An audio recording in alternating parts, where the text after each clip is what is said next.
தேர்தல் பத்திர விவரங்கள் இணையதளத்தில் வெளியிடப்பட்டிருக்கிறது. நாளைக்குள் அதனை வெளியிடுமாறு தேர்தல் ஆணையத்திற்கு உச்சநீதிமன்றமானது உத்தரவை பிறப்பித்திருந்த நிலையில் தேர்தல் பத்திர விவரங்கள் இணையதளத்தில் வெளியிடப்பட்டிருக்கிறது. தேர்தல் பத்திர விவரங்களை இந்திய தேர்தல் ஆணையம் இணையதளத்தில் வெளியிட்டிருக்கிறது. உச்சநீதிமன்ற உத்தரவை தொடர்ந்து நேற்று தேர்தல் ஆணையத்திடம் எஸ்பிஐ தொடர்பான விளக்கங்களை கொடுத்திருந்த நிலையில் தற்போது இணையதளத்தில் அது வெளியிடப்பட்டிருக்கிறது. இந்த தேர்தல் பத்திர விவகாரத்தில் எஸ்பிஐ தரப்பில் கால அவகாசமானது கோரப்பட்டிருந்தது. அதற்கு உச்சநீதிமன்றம் குறைந்தபட்ச நேர்மையோடு செயல்படுமாறு எஸ்பிஐக்கு அறிவுறுத்தல்கள் கூறியிருந்த நிலையில் அதன் பிறகு வழங்கப்பட்ட நிலையில் தற்போது தேர்தல் பத்திர விவரம் இணையதளத்தில் வெளியிடப்பட்டிருக்கிறது. கூடுதல் விவரங்களை வழங்குவதற்காக சிறப்பு செய்தியாளர் ராமகிருஷ்ணன் இணைகிறார். ராமகிருஷ்ணன், கூடுதல் தகவல். அதாவது உச்சநீதிமன்றத்தினுடைய காட்டமான உத்தரவை தொடர்ந்து எஸ்பிஐ வங்கி தேர்தல் ஆணையத்தில் எந்தெந்த அரசியல் கட்சிகளுக்கு எவ்வளவு பணம் தேர்தல் பத்திரங்கள் மூலமாக வழங்கப்பட்டிருக்கிறது என்பது தொடர்பான ஆவணங்களை நேற்றைய தினம் இந்திய தலைமை தேர்தல் ஆணையத்திற்கு எஸ்பிஐ வங்கி வழங்கியிருக்கிறது. அதன் இது தொடர்பாக பிரமாண பத்திரத்தையும் நேற்றைய தினம் உச்சநீதிமன்றத்தில் எஸ்பிஐ வங்கி தாக்கல் செய்திருக்கிறது. இன்றைக்கு மாலைக்குள், நாளை மாலைக்குள் இந்திய தலைமை தேர்தல் ஆணையம் எஸ்பிஐ வங்கி அளித்திருக்கின்ற அந்த ஆவணங்களை பொதுவெளியில், அதாவது அவர்களது வெப்சைட்டில் வெளியேற்ற வேண்டும் என்று, பதிவேற்றம் செய்ய வேண்டும் என்று உத்தரவு பிறப்பித்திருந்தது. நாளைய தினம் இறுதி நாள் என்பதால் நாளை காலையில் இந்திய தேர்தல் ஆணையம் வெளியிடும் என்று எதிர்பார்க்கப்பட்டிருந்தது. ஆனால் இன்றைய தினம் இந்திய தேர்தல் ஆணையம் அந்த விவரங்களை தற்போது தனது வெப்சைட்டில் பதிவேற்றம் செய்திருக்கிறது.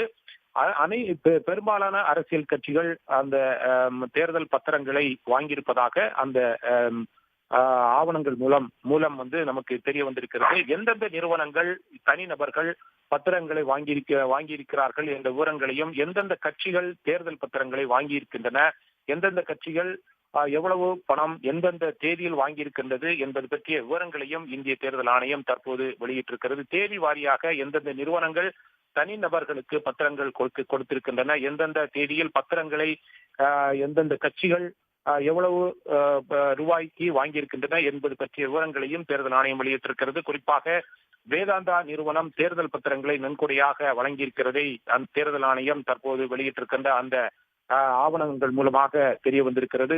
மேலும் கேரளாவைச் சேர்ந்த முத்தூட் பைனான்ஸ் நிறுவனமும் தேர்தல் பத்திரங்களை நன்கொடையாக வழங்கியிருக்கிறது.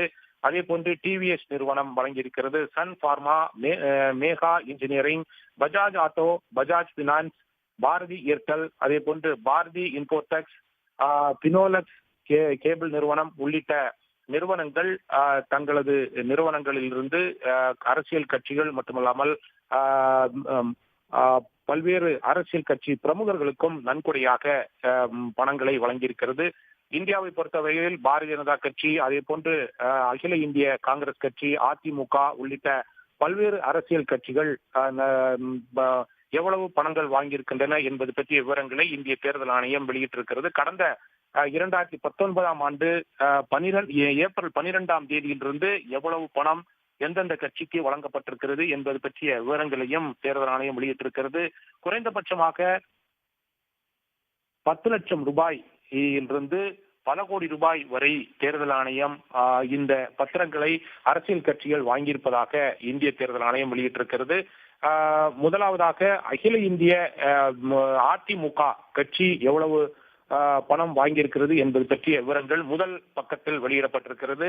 ஏப்ரல் மாதம் 12ஆம் தேதியிலிருந்து 2019ஆம் ஆண்டு அகில இந்திய அதிமுக கட்சி, அகில இந்திய அண்ணா திராவிட முன்னேற்ற கழக கட்சி எவ்வளவு பணம் வாங்கியிருக்கிறது என்பது பற்றிய விவரத்தை வெளியிட்டிருக்கிறது.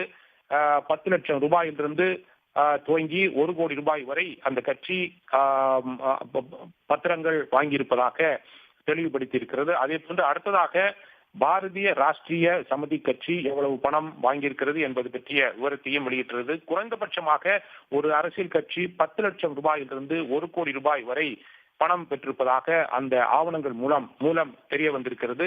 பாரதிய ஜனதா கட்சியை பொறுத்தவரையில் கடந்த ஏப்ரல் 2019 ஆண்டு ஏப்ரல் 12ஆம் தேதியிலிருந்து எவ்வளவு பணம் வாங்கியிருக்கிறது என்பது பற்றிய விவரமும் வெளியாகி இருக்கிறது. பாரதிய ஜனதா கட்சியை பொறுத்தவரையில் 1 கோடி ரூபாய் என்பது பல நிறுவனங்களிடம் இருந்து வாங்கியிருப்பதாக அந்த ஆவணங்கள் மூலமாக தெரிய வந்திருக்கிறது. குறைந்தபட்சம் 10 லட்சம் ரூபாயிலிருந்து 1 கோடி ரூபாய் வரை அந்த பாரதிய ஜனதா கட்சி பெற்றிருப்பதை அந்த ஆவணங்கள் மூலம் நமக்கு தெரிய வந்திருக்கிறது. அதே போன்று அகில இந்திய காங்கிரஸ் கட்சி உள்ளிட்ட பல்வேறு அரசியல் கட்சிகளும் நன்கொடை வாங்கியிருப்பதை இந்த ஆவணங்கள் மூலம் தெரிய வந்திருக்கிறது. பாரதிய ஜனதா கட்சி பொறுத்தவரையில் ஏப்ரல் மாதம் 2019 ஆண்டு ஏப்ரல் மாதம் 12ஆம் தேதி பெருமளவு பணம் வாங்கியிருப்பது இந்த ஆவணத்தில் தெள்ள தெளிவாக தெரிகிறது. அதே போல அகில இந்திய காங்கிரஸ் கட்சியும் ஏப்ரல் மாதம் 2019ஆம் ஆண்டு இதிலிருந்து எவ்வளவு பணம் வாங்கியிருக்கிறது என்பது பற்றிய விவரமும் வெளியாகி இருக்கிறது.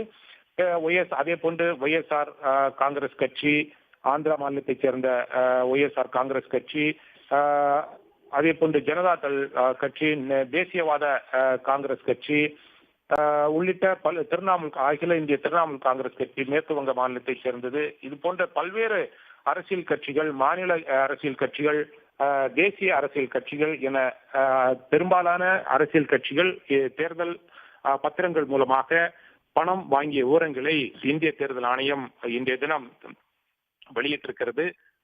ஏற்கனவே இந்திய தேர்தல் ஆணையத்திடம் கடந்த 7ஆம் தேதிக்கு முன்பு அனைத்து விவரங்களையும் எஸ்பிஐ வங்கி, ஸ்டேட் பேங்க் ஆஃப் இந்தியா தெரிவிக்க வேண்டும் என்று உச்சநீதிமன்றம் கடுமையான ஒரு உத்தரவு பிறப்பித்திருந்தது. ஆனால் 7ஆம் தேதி எங்களால் சமர்ப்பிக்க முடியாது, 3 மாத காலம், அதாவது ஜூன் மாதம் 31ஆம் தேதி வரை தங்களுக்கு கால அவகாசம் வழங்க வேண்டும் என்று எஸ்பிஐ வங்கி சார்பில் உச்சநீதிமன்றத்தில் கால அவகாசம் கோரப்பட்டது. ஆனால் அந்த மனுவை விசாரித்த உச்சநீதிமன்ற தலைமை நீதிபதி சந்திரசூட் தலைமையிலான 5 நீதிபதிகள் கொண்ட அமர்வு கால நீட்டிப்பு கால அவகாசம் கூடுதலாக தர முடியாது என்று காட்டமாக தெரிவித்து பல்வேறு விமர்சனங்களையும் எஸ்பிஐ வங்கி மீது வைத்தது.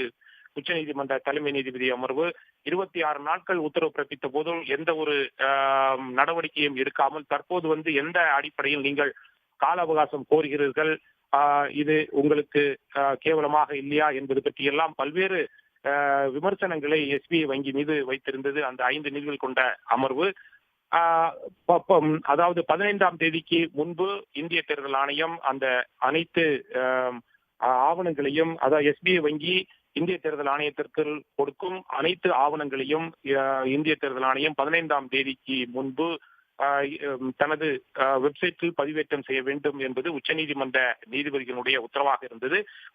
உச்சநீதிமன்றம் நீதிபதிகள் 5 நீதிபதிகள் கொண்ட அமர்வு உத்தரவு பிறப்பித்ததை தொடர்ந்து அவர்களது உத்தரவை தொடர்ந்து எஸ்பிஐ வங்கி குறிப்பிட்ட காலத்திற்குள் அந்த ஆவணங்களை இந்திய தலைமை தேர்தல் ஆணையத்திற்கு சமர்ப்பித்தது. அதை தொடர்ந்துதான் இன்றைய தினம் இந்திய தலைமை தேர்தல் ஆணையம் தனது வெப்சைட்டில் இந்த விவரங்களை பதிவேற்றம் செய்திருக்கிறது. இந்த ஆவணங்களை அடிப்படையில் வைத்து பார்க்கும்போது பாரதிய ஜனதா கட்சி பல்லாயிரக்கணக்கான கோடி ரூபாய் இந்த தேர்தல் பத்திரங்கள் மூலமாக வாங்கியிருப்பது தெள்ள தெளிவாகி இருக்கிறது. அடுத்த கட்டமாக தேசிய கட்சிகளாக இருக்கின்ற அகில இந்திய காங்கிரஸ் கட்சி, தேசியவாத காங்கிரஸ் கட்சி, திரிணாமுல் காங்கிரஸ் கட்சி, அதிமுக, சிவசேனா உள்ளிட்ட பல்வேறு அரசியல் கட்சிகள் எவ்வளவு பணம் வாங்கியிருக்கிறது என்பது பற்றிய விவரங்களை இந்திய தேர்தல் ஆணையம் இன்றைய தினம் வெளியிட்டிருப்பதை நாம் அந்த ஆவணங்கள் மூலமாக நேரடியாகவே மக்களுக்கு தெரிவிக்கும் ஒரு தகவலாக இருக்கிறது. இது ஒரு மிகப்பெரிய ஒரு வரலாற்று சிறப்புமிக்க ஒரு முடிவாகவே பார்க்கப்படுகிறது. ஏனென்றால் அரசியல் கட்சிகள் கடந்த 2019ஆம் ஆண்டிலிருந்து பல கோடி ரூபாய் இந்த தேர்தல் பத்திரங்கள் மூலமாக வாங்கியிருக்கிறது என்று தகவல்கள் வெளியாகி இருந்தன. ஆனால் அந்த தகவல்களை வெளியிட முடியாது என்று வங்கி, அதாவது எஸ்பிஐ வங்கி தெள்ள தெளிவாக தெரிவித்துவிட்டது. ஆனால் தற்போது மக்களவை தேர்தல் என்பது நெருங்கிக் கொண்டிருக்கின்ற இந்த சூழ்நிலையில் பல்வேறு முக்கிய தேசிய கட்சிகள், குறிப்பாக பாரதிய ஜனதா கட்சி உள்ளிட்ட கட்சிகள் பல கோடி ரூபாய் இந்த தேர்தல் பத்திரங்கள் மூலமாக வாங்கியிருக்கிறது என்பது புகாராக இருந்து கொண்டிருந்தது. இது தொடர்பாக வழக்கு என்பது உச்சநீதிமன்றத்தில் தொடரப்பட்டது. வழக்கை விசாரித்த உச்சநீதிமன்ற தலைமை நீதிபதி டி.ஒய். சந்திரசூட் தலைமையிலான 5 நீதிபதிகள் கொண்ட அமர்வுதான் கடந்த பிப்ரவரி மாதம் 15ஆம் தேதி ஒரு உத்தரவை பிறப்பித்தது. ஸ்டேட் பேங்க் ஆஃப் இந்தியாவிற்கு மார்ச் மாதம் 7ஆம் தேதிக்கு முன்பு அனைத்து ஆவணங்களையும் இந்திய தலைமை தேர்தல் ஆணையத்திற்கு சமர்ப்பிக்க வேண்டும் என்றும், இந்திய தேர்தல் ஆணையம் 15ஆம் தேதிக்குள், மார்ச் 15ஆம் தேதிக்குள் அனைத்து ஆவணங்களையும் தனது பொது வழியில், அதாவது வெப்சைட்டில் பதிவேற்றம் செய்ய வேண்டும் என்றும் ஒரு உத்தரவு பிறப்பித்திருந்தது. ஆனால் தங்களால் அந்த 7ஆம் தேதிக்குள் குறிப்பிட்ட கால தொடர்ந்து பேசலாம். ராமகிருஷ்ணன் இணைப்புல காத்திருங்க. உடனுக்குடன் செய்திகளை தெரிந்து கொள்ள சன் நியூஸ் பெல் ஐகானை கிளிக் பண்ணுங்க.